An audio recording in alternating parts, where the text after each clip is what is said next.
Muy buenos días, amados hermanos. El Señor les bendiga a todos y cada uno de ustedes. Se ha preguntado varias veces, ¿cómo están? Bien. Qué bueno, qué bueno. ¿Seguiremos bien después de la predicación? Amén, seguiremos bien, ¿no es cierto?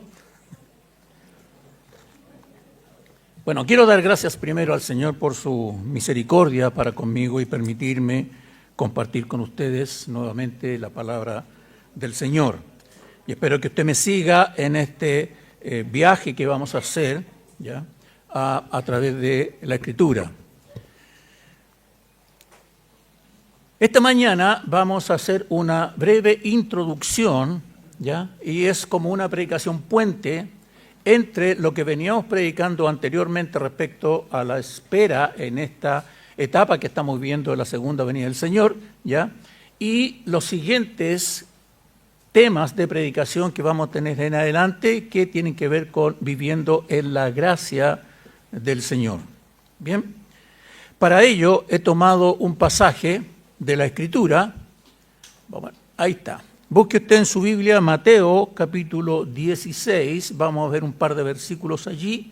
Mateo capítulo 16, vamos a leer del 21 al 26 y me voy a tomar el tiempo de dos líneas particulares de este pasaje. Bien, dice así la palabra del Señor. Voy a leer en la versión Reina Valera, usted puede leerlo en cualquier versión, no hay problema. Dice así la palabra del Señor.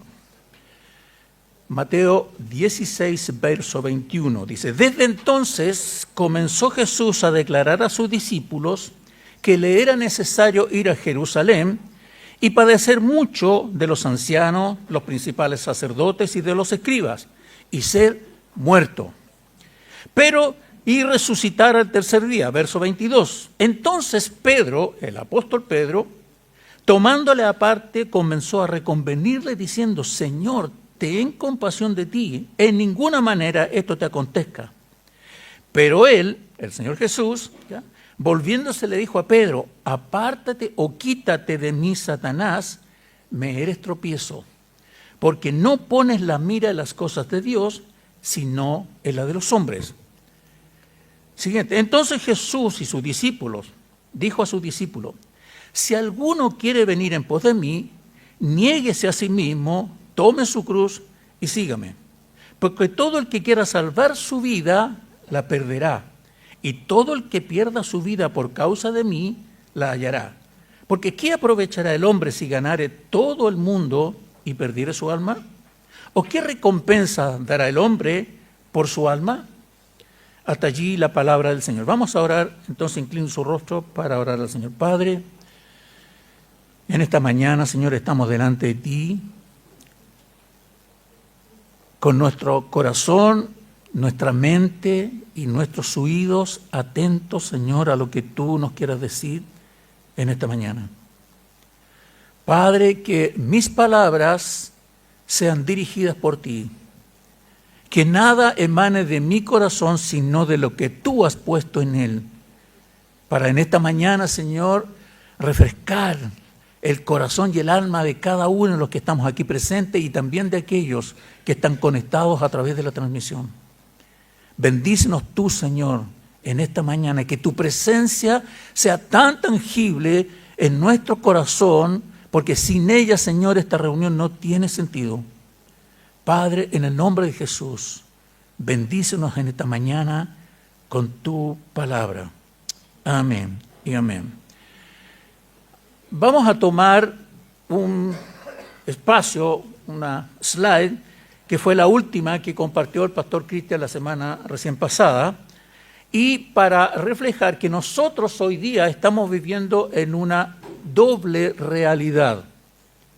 La realidad natural y una realidad espiritual. En la realidad natural y en el tiempo cronológico estamos en la etapa de la iglesia o la época de la iglesia, esperando la segunda venida del Señor. Pero en la realidad espiritual, en el tiempo kairos de Dios, nosotros estamos sentados juntamente con Él en los lugares celestiales, en Cristo. Por lo tanto, mi realidad natural dice que yo estoy aquí. pero mi realidad espiritual dice que también estoy allá, en la presencia del Señor. Y nos hizo sentar en los lugares celestiales juntamente con Cristo. Entonces son dos realidades. Y nosotros tenemos que mirar ambas realidades para conducirnos en la vida cotidiana hoy. Hoy. Entonces la primera pregunta que yo me debo hacer, efectivamente, ¿tengo conciencia de que hay una realidad espiritual que está presente en mi vida hoy? Que esa realidad espiritual me permite afrontar las diferentes vicisitudes que la vida me puede mostrar o a las cuales yo me puedo enfrentar. ¿Dónde fijo la mirada? ¿En las cosas de Dios o en las cosas de los hombres? ¿Vivo la realidad natural solamente o también estoy viviendo en mi realidad espiritual? ¿Cuál es la cosmovisión que yo tengo para interpretar los distintos acontecimientos que ocurren en mi vida? ¿Cómo leo las circunstancias dolorosas, difíciles? ¿Cómo las leo? ¿Cómo entiendo la realidad espiritual? No solo cuando las cosas están bien, Dios está conmigo. Cuando las cosas van mal, pareciera que Dios no está. Pero en la realidad espiritual, Dios está en ambas. Cuando las cosas van bien, Dios está con nosotros. Cuando las cosas van mal, Dios está con nosotros. Entonces, ¿por qué tenemos que enfrentar situaciones complejas y difíciles? A veces pensamos, si Dios me ama, ¿cómo permite que yo tenga que vivir esta circunstancia? En el pasaje que nosotros estábamos leyendo, ¿ya?, dice que Jesús responde a Pedro, al impulsivo Pedro, al pensamiento hablado de Pedro, y esa respuesta a la sugerencia de Pedro, en que le dice, maestro, ¿tú estás loco? ¿Cómo se te ocurre ir a Jerusalén si sabes todo lo que vas a padecer? Si sabes que vas a morir. ¿Cómo tú puedes ir para allá? Jesús, en el verso 21 de nuestro pasaje, le ha comenzado a explicar a sus discípulos que le era necesario ir a Jerusalén. Y allí iba a padecer ¿de quiénes? De los ancianos, de los principales sacerdotes y de los escribas. O sea, la élite religiosa de la nación de Israel. Recuerden ustedes que en la época de Jesús, la nación de Israel estaba sometida al imperio romano, pero la vida del pueblo de Israel giraba en torno a la religiosidad, giraba en torno a este Dios y a la ley de Moisés, y etcétera, etcétera.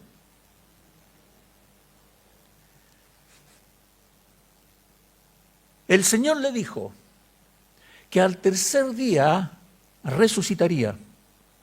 Pero parece que Pedro no escuchó esa última palabra, porque Pedro se conmocionó tanto con los sufrimientos que Jesús iba a recibir, que dijo, ¿cómo es posible que tú vayas para allá si vas a sufrir tanto?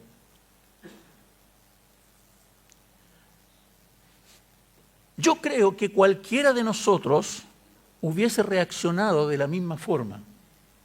¿Cómo se te ocurre ir a padecer?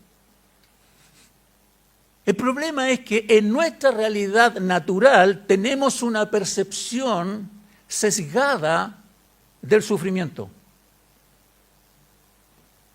Nos concentramos inconscientemente en el dolor, en la problemática, en las angustias, en todas esas circunstancias. Pero nos cuesta mucho ver que Dios puede estar obrando por medio de esas circunstancias en nosotros. No quiero, hermanos, disminuir en nada lo que el sufrimiento significa para cada uno de nosotros. No es esa mi intención. Mi intención hoy día es que tengamos una perspectiva correcta del sufrimiento, de las circunstancias que nos toca vivir. Algunos más, otros menos. ¿Qué pasaría si yo pienso que la circunstancia que me ha tocado vivir es el proceso que Dios tiene para formarme más parecido a Jesús? ¿Por qué tengo que pensar que cuando estoy sufriendo parece que Dios me ama menos? ¿Parece que Dios se ha alejado de mí? Dios en su palabra dice, con amor eterno te he amado. Y Él no cambia. Su amor no disminuye. Tampoco aumenta. Su amor es perfecto y siempre ha sido exactamente igual para con nosotros. Pero nosotros tenemos la tendencia a pensar, cuando estamos pasando mal, que parece que Dios se olvidó de nosotros. Hermano, no es así. No es así. ¿Cuánto nos cuesta a nosotros poner la vista en las cosas de Dios para pensar que esa circunstancia tiene un propósito en mi vida y en su vida? Y tiene un propósito en Dios. Tampoco quiero que usted piense que cualquier decisión que usted tome y le vaya mal, entonces es culpa de Dios, o Dios está detrás de eso. Porque muchas veces nosotros tomamos decisiones que en los años posteriores empezamos a vivir las consecuencias de esas malas decisiones. A veces no consultamos a Dios a tomar una decisión y resulta que después cuando nos va mal le echamos la culpa a Dios. Decimos, Señor, ¿por qué me está pasando esto? Dios está involucrado en todas las cosas, pero somos nosotros los responsables de nuestras propias decisiones.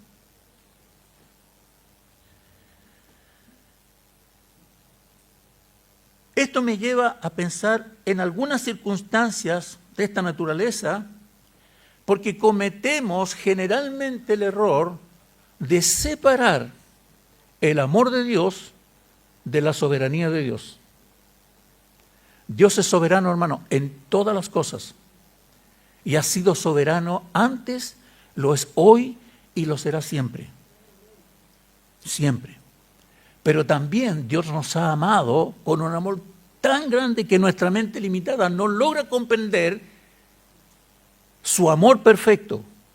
Y ha sido antes, es hoy y será siempre. Siempre. El mismo amor. Cuando nosotros pensamos y ponemos la vista en las cosas de Dios, el sufrimiento va a encontrar un propósito. Voy a repetir eso. Cuando nosotros ponemos los ojos y la vista en Dios y en su propósito, el sufrimiento, la circunstancia que me toque vivir, va a encontrar un propósito en Él. Hebreos 5.8, no está ahí, Hebreos 5.8, dice que Jesús aprendió la obediencia. ¿Cómo? ¿Cómo aprendió Jesús la obediencia? Por lo que padeció. ¿Por qué nosotros deberíamos ser distintos? Una vez le escuché a John MacArthur decir, ¿por qué el mundo odia a los cristianos? Porque odiaron a Jesús. Hasta lo crucificaron. ¿Por qué con nosotros va a ser diferente? Nosotros también aprendemos la obediencia a Dios por medio de las situaciones conflictivas. Un ejemplo. Noemí, en el libro de Ruth, capítulo 1, voy a ser bien rápido en esto, nos cuenta la historia de una mujer de Dios, Noemí, casada con un hombre llamado Elimelec. Tenía 2 hijos, Malón y Kelión. Y a causa de un periodo de escasez, ¿no es cierto?, y de falta de alimentos, ¿ya?, el hambre, ellos se fueron a vivir a los campos de Moab. Resulta que allí falleció el esposo de Ruth, Elimelec. Y se quedó ella sola con sus 2 hijos. Ellos se casaron con mujeres moabitas. Una de ellas era Orfa y la otra era Ruth. Se quedaron allí viviendo 10 años, pero en esos 10 años fallecieron también los hijos de Noemí. Y ella quedó desamparada. Y he puesto esa palabra desamparada porque tal vez hoy día nosotros no entendemos bien, ¿ya?, lo que significaba para una mujer quedar sin esposo y sin hijos en esa cultura. Realmente era una mujer desamparada. Desamparada. Pablo en el Nuevo Testamento instruye a la iglesia que seamos cuidadosos de las viudas, pero las que verdaderamente lo son. La viuda que tiene hijos, aprendan sus hijos a sostenerla. ¿Me entiende? Entonces, pero una viuda que quedaba sin hijos y sin esposo, obviamente, el tema era muy, muy complejo. Cuando ellas oyeron que Jehová había visitado al pueblo para darles pan, tomó a ambas esposas de sus hijos, Orfa y Ruth, y comenzó camino de regreso a Judá. Noemí quiso despedir a sus dos hijas, o a sus dos nueras, ¿no es cierto? Porque dijo, ¿qué sentido tiene que ustedes sigan conmigo? Vayan y vuélvense a su pueblo y encuentren esposo para que ustedes no estén desamparados también. Bien. Ruth tomó la decisión de volver, pero, Noemí, Orfa. Pero Ruth siguió con ella. Y Ruth hace una declaración tan trascendental que marcó toda su vida. No me pidas que te deje, porque yo seguiré contigo donde quiera que tú vayas. Tu pueblo será mi pueblo y tu Dios será mi Dios. El punto que quiero señalar acá es que cuando ellas ya entran a Belén, aconteció que todo el pueblo estaba tan complejo con esta situación y decían, ¿no es esta Noemí? ¿Usted sabe lo que significa el nombre Noemí? Placentera. Placentera. Y ella dijo, ¿por qué me llamas Noemí? No me llamen así, llámenme Mara. Mara significa amarga. Amarga. Porque en grande amargura me ha puesto, ¿quién? El Todopoderoso. O sea, ella no tenía a la vista solamente las circunstancias. Sabía que Dios estaba detrás de todo eso. No entendía el propósito, no sabía lo que ocurría, solamente vivió las experiencias, pero sabía que Dios estaba detrás. Su vista estaba puesta en Dios. No, yo me fui llena, pero Jehová me ha vuelto con las manos vacías. ¿Por qué me llamáis Noemí? Ya que Jehová ha dado testimonio contra mí y el Todopoderoso me ha afligido. Pregunta, ¿dónde tienes puesta la mirada hoy día? ¿Solo en las cosas naturales? ¿O tienes tus ojos puestos en Dios?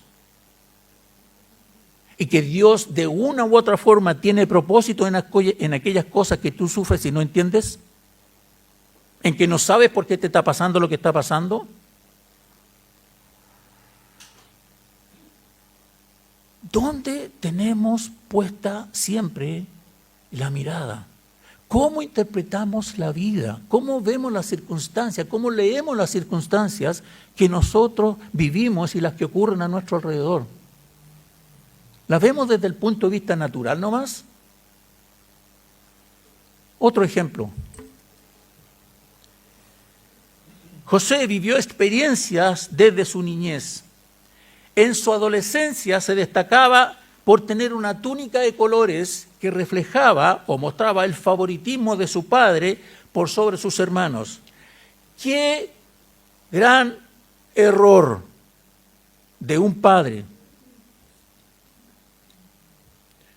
Nunca tenga favoritismo por uno de sus hijos, porque aunque usted no se dé cuenta, los otros hijos lo van a percibir. Los otros hijos lo van a percibir.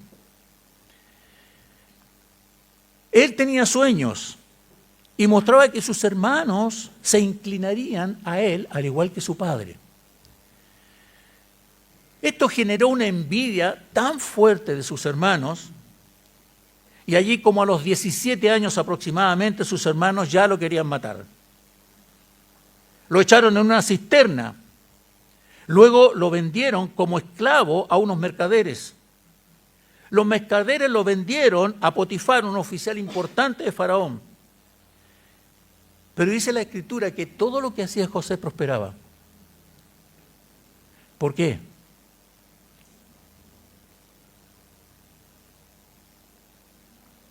¿Por qué todo lo que hacía José prosperaba?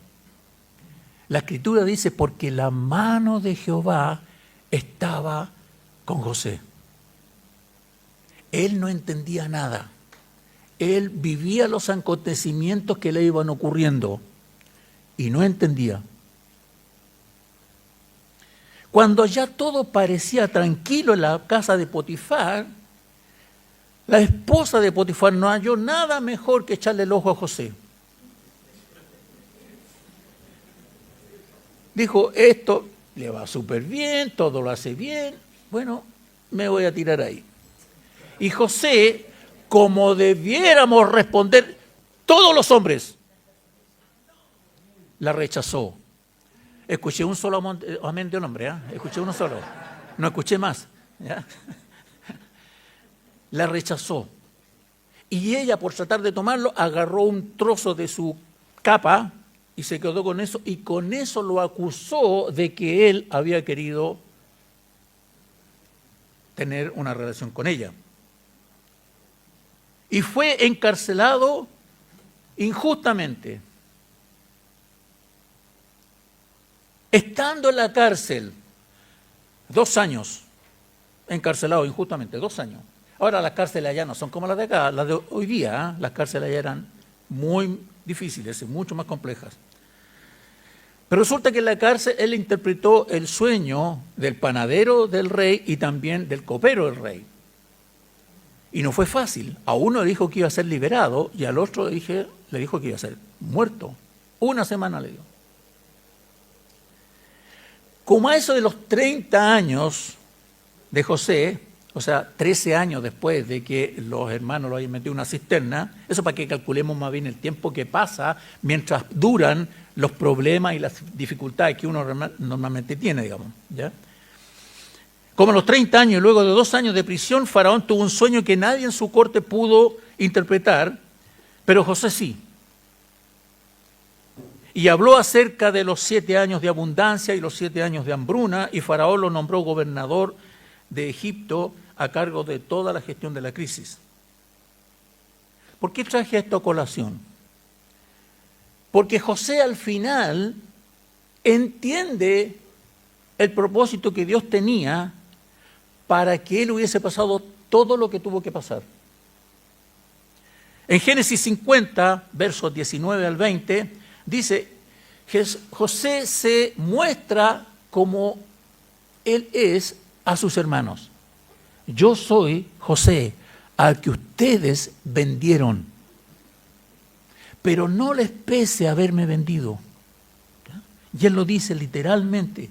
Vosotros pensáis mal contra mí, mas Dios lo encaminó a bien para hacer lo que vemos hoy, para mantener en vida a mucho pueblo. José pudo entender el propósito que Dios tenía y cómo él fue formado por medio de las circunstancias que le tocó vivir para llegar a ser lo que fue y permitir que su pueblo pudiera seguir existiendo.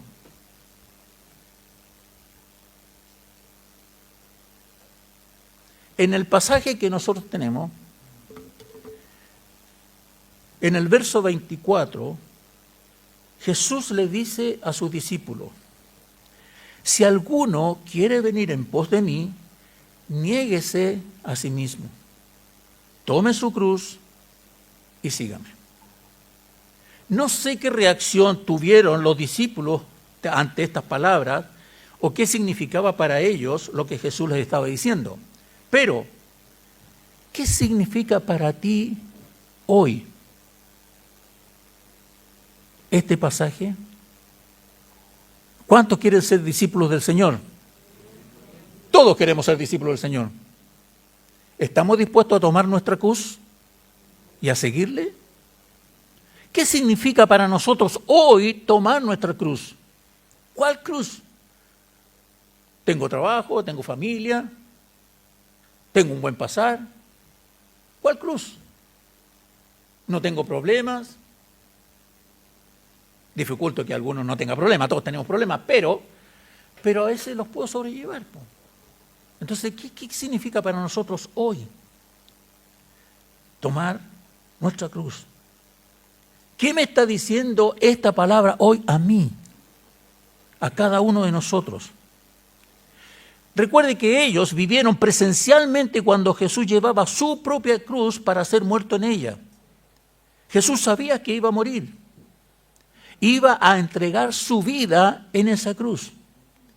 En el contexto romano, llevar la cruz era el camino seguro para una ejecución. El que llevaba su cruz sabía que iba a morir. Y la muerte de la cruz era una muerte más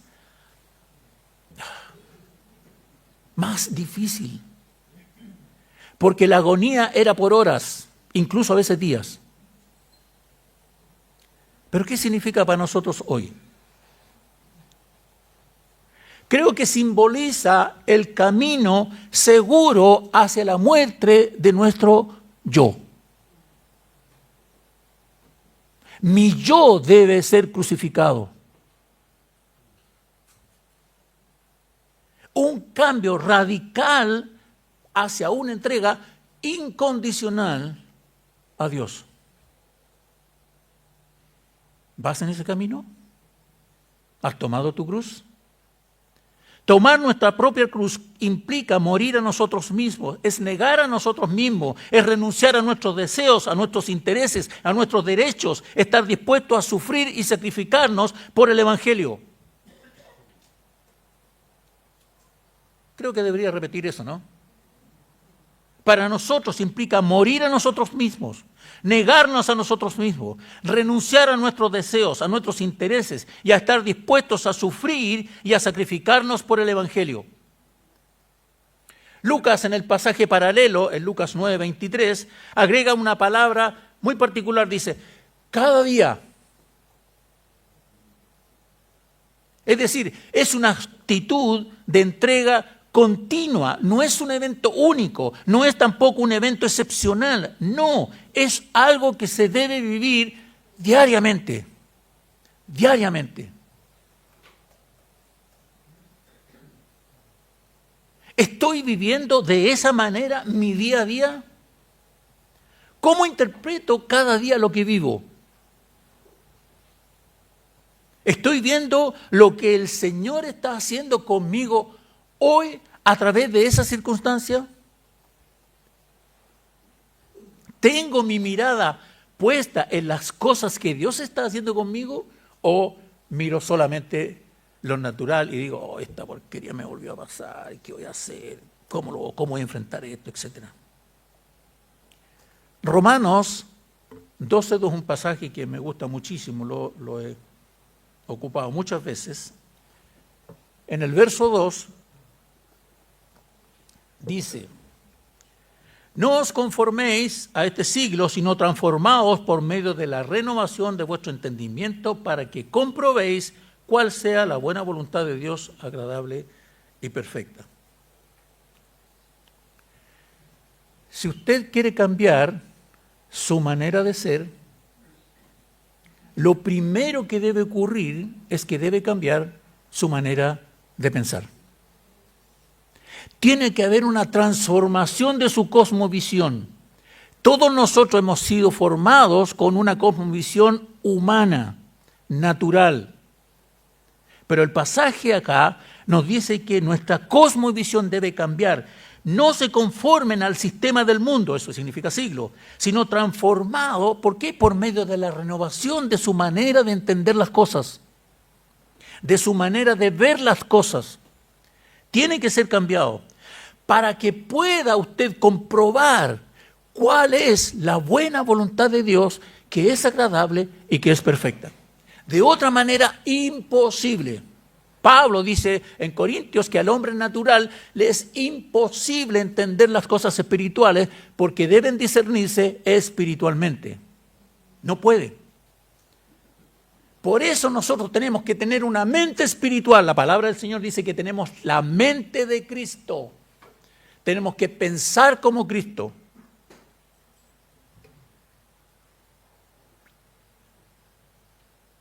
Así, y sólo así, podré entender cuál es la buena voluntad de Dios, que es agradable y perfecta.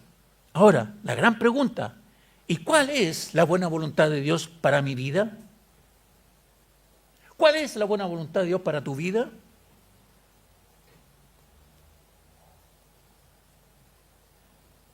La buena voluntad de Dios para todos nosotros y para cada uno de nosotros en particular, y aquellos que están viendo la transmisión también, es formarnos a la imagen de su Hijo. No es otra cosa, formarnos a la imagen de su Hijo. Nosotros fuimos llamados de las tinieblas a su luz admirable para mostrar las virtudes de aquel que nos llamó, no las nuestras. Porque las nuestras no sirven. Las virtudes que hay de Cristo en mí. ¿Cuánto ven de Cristo en ti las personas que te conocen y que no conocen al Señor? ¿Cuánto ven de Cristo en ti?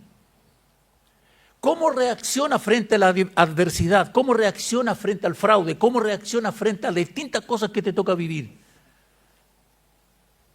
¿Cómo te conocen las personas? Hace muchos años atrás, compartiendo con un grupo de jóvenes, le decía, ¿cómo te conocen en el colegio? ¿Como el cimarrero? ¿Como el cuentachiste? ¿Como el bueno para la pelota? ¿Cómo te conocen? No digas que eres cristiano. Vívelo. Vívelo. No digas que eres cristiano. Vívelo.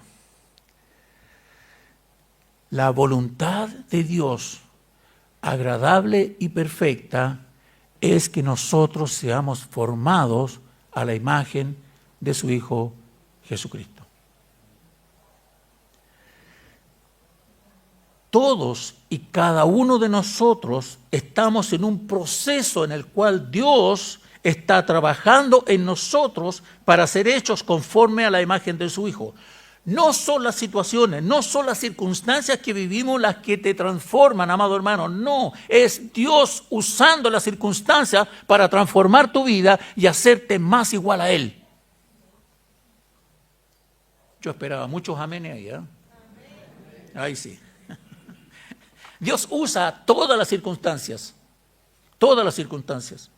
para transformarme. Cuando yo pongo mi vista en las cosas de Dios, entonces puedo tener una mirada correcta acerca del sufrimiento y de las diversas circunstancias que me toca vivir.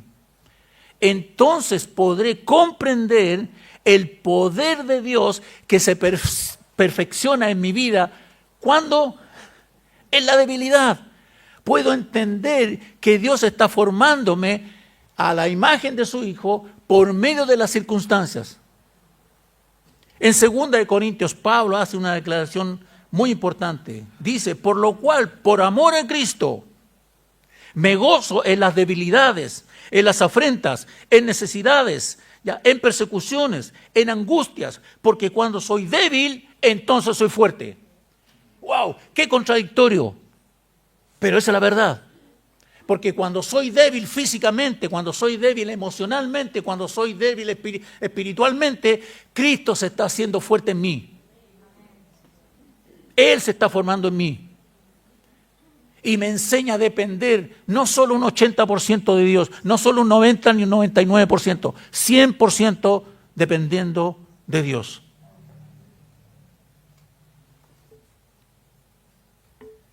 El apóstol Pedro, este que quiso reconvenir al Señor que no era necesario ir a Jerusalén, escribe en su primera carta, versos del 3 al 9 del capítulo 1. Bendito el Dios y Padre de nuestro Señor Jesucristo, que según su grande misericordia nos hizo renacer para una esperanza viva por la resurrección de Jesucristo de los muertos, Fíjese bien en las palabras que ocupa Pedro. Para una herencia incorruptible, incontaminada e inmarcesible, reservada en los cielos, ¿para quiénes? Para nosotros. Está reservada para nosotros. Que sois guardados por el poder de Dios mediante la fe. En medio de la circunstancia que tú vives y que a mí me toca vivir, ¿no es cierto? Dios me está guardando con su poder por medio de la fe que yo tengo en Él.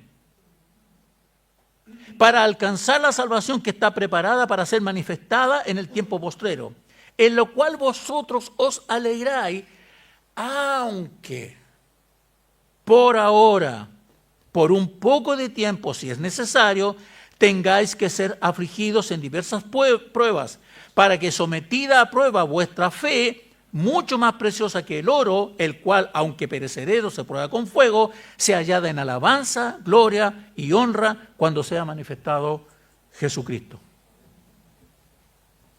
Hermano, nuestra fe va a ser probada, pero no es un cuestionario. ¿Tú tienes fe en Dios? Sí, tengo. Ah, perfecto, checklist. ¿Tú tienes fe en Jesucristo? Sí, tengo fe en Jesucristo. Ah, checklist, está bien. No es así. Son las circunstancias que Dios usa para formarme a la imagen de su Hijo. Y yo tengo que aprender a depender de Dios en medio de las circunstancias que me toque vivir. El mismo apóstol Pedro, en la misma carta, capítulo 5, versos 6 al 10. Humillaos pues, dice, bajo la poderosa mano de Dios, para que Él os exalte cuando fuere tiempo, echando toda vuestra ansiedad sobre Él, porque Él tiene cuidado de vosotros. Sed sobrios y velad. Esto lo predicó nuestro hermano Guillermo hace un par de semanas atrás. Porque vuestro adversario el diablo, como león rugiente, anda alrededor buscando a quien devorar. Al cual resistid firmes en la fe, sabiendo que los mismos padecimientos se van cumpliendo en vuestros hermanos en todo el mundo. A veces pensamos que las cosas malas me pasan a mí nomás. ¿Por qué me pasa esto a mí? ¿Por qué no le pasa al vecino? Me pasa a mí. Hermanos, a todos en el mundo, todos los hijos de Dios están en un proceso de formación continua, de transformación continua, para no solo pensar como Cristo, sino actuar como Él. Mas el Dios, dice, de toda gracia, que nos llamó a su gloria eterna en Jesucristo, después que hayáis padecido un poco de tiempo, mire el propósito que Dios tiene con el sufrimiento, con las circunstancias que vivimos. Él os perfeccione, Él los afirme, Él los fortalezca y Él los establezca. Hermanos, las circunstancias difíciles que vivimos tienen un propósito en Dios: formarnos a la imagen de su Hijo. ¿Quieres ser discípulo de Cristo? Estás siendo formado. Vas a tener que pasar circunstancias complejas en tu vida, pero confía en Él. Como dice Jesús, confía en mí porque yo he vencido al mundo.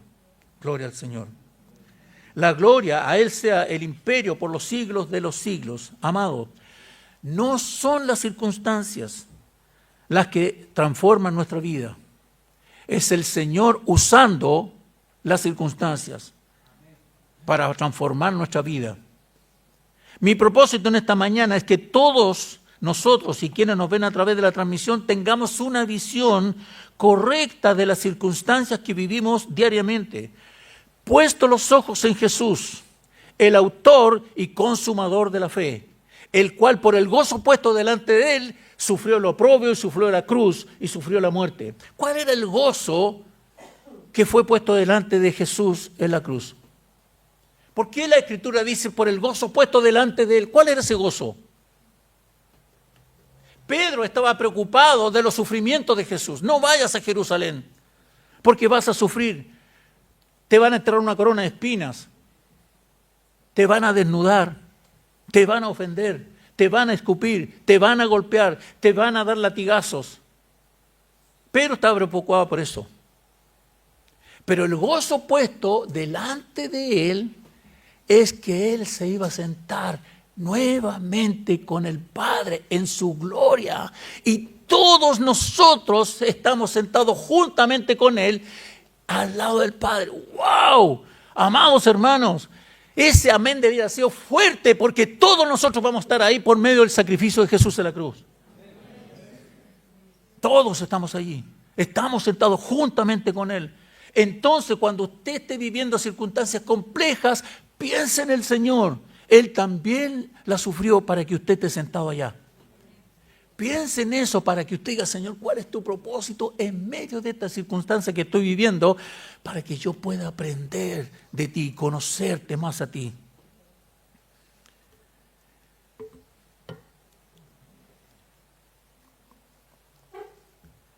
Al analizar la vida de un apóstol que a mí ha marcado muchos aspectos de mi vida, el apóstol Pablo, uno encuentra cómo Pablo vivió en la gracia del Señor. Cómo sus ojos están puestos siempre en las cosas de Dios. Cómo todas las circunstancias que vivió le permitió crecer en el conocimiento del Señor, ¿ya? En medio de todas las pruebas que lo tocó vivir. Vemos ahí con meridiana claridad cómo Dios fue transformando a Pablo y fue cambiando a Pablo hasta ser lo que nosotros conocemos. Sus cartas son como un manual de la identidad que tenemos en Cristo, como una guía en medio de la confusión y un ancla en medio de la tormenta. Por lo tanto, cada vez que leas Romanos, recuerda que eres justificado por la fe en Cristo. Cada vez que leas Corintios, recuerda que Cristo es el centro. Cada vez que leas Gálatas, recuerda que eres libre porque Él ya pagó el precio de tu pecado. Cada vez que leas Efesios, recuerda que Él te dio vida espiritual y estás sentado en los lugares celestiales juntamente con Él. Cada vez que leas Filipenses, recuerda que Cristo es tu gran yo soy y que tú debes aprender a perdonar como Cristo te perdonó a ti. Cuando leas también Filipenses, recuerda que todo lo puedes en Él que te fortalece. Cada vez que leas Colosenses, recuerda que estás completo en Cristo. No necesitamos nada más. No necesitamos la ley. No necesitamos esfuerzos personales para ganarlo la salvación. No, en Él estamos completos.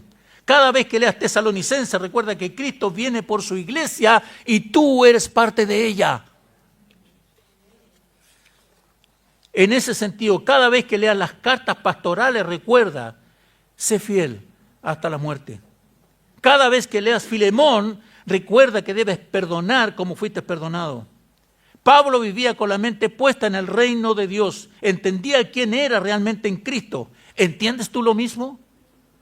¿Entiendes quién eres en Cristo? Porque tú y yo lo podemos vivir en medio de esta generación cada vez más perversa sin participar de su perversidad. Podemos vivir en este mundo sin ser de este mundo, siendo cada vez más transformados por Él para ser semejantes a Él. Amado hermano, vive de estas verdades, decide sobre estas verdades, habla de estas verdades, pelea todas tus batallas desde estas verdades, descansa en estas verdades, construye tu vida sobre estas verdades, fundamenta tu identidad sobre estas verdades. No dejes que las circunstancias determinen tu identidad. Deja que la palabra de Dios lo haga. ¿Qué vas a hacer con estas verdades? ¿Qué vas a hacer con la realidad espiritual que es tan presente en tu vida hoy? Hoy. Incline su rostro, hermano, vamos a orar. Padre, en el nombre de Jesús, te damos gracias en esta mañana, Señor, por tu palabra. Gracias, Padre, porque podemos entender que las distintas circunstancias que nosotros podemos vivir están en tu mano.